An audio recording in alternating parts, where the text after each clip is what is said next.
Good day everyone, so welcome to my video. My video is about my life as a college student pala.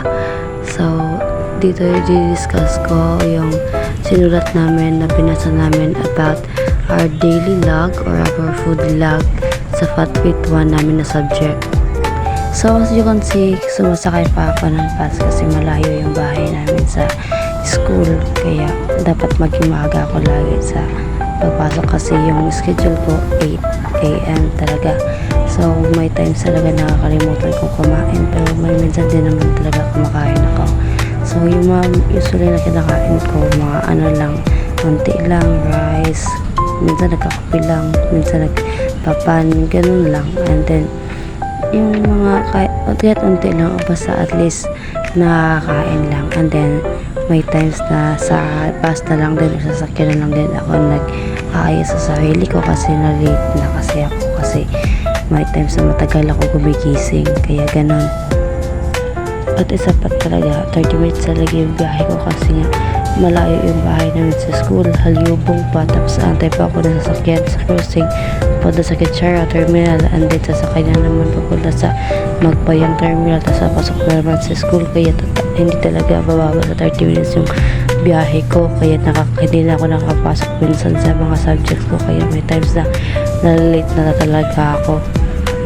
So pagkarating ko talaga sa school, dumidiretso na lang ako sa tindahan Lantiging kasi bibili na ako ng taon tsaka juice para lang lagyan yung tiyan ko kasi nagugutom na ako. And then pumapasok na lang ako dito sa school o sa room kasi nga may schedule pa ako.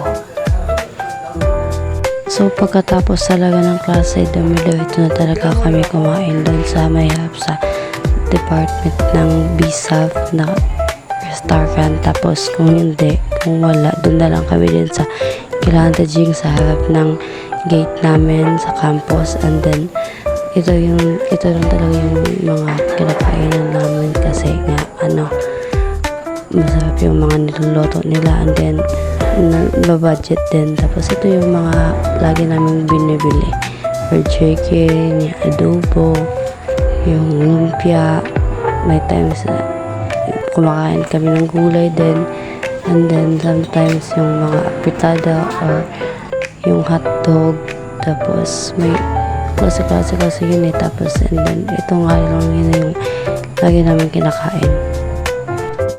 Tapos nung bumabalik na kami sa school kasi may schedule pa kami, and then may mga project pang kailangan tapusin, tapos kailangan lang i-submit. So babalik na talaga kami.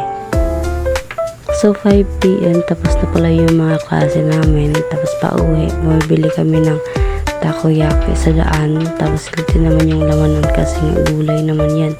Then may times na bibili din kami ng kape sa terminal sa vendor, yung tagpa 5. At may times din na pala na bibili kami ng pan or soft drinks sa Maya or sa Rose.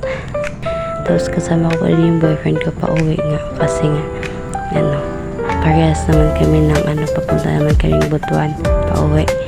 So doon papunta na ako sa bahay kasi may times na kailangan ko pang gumawa sa bahay.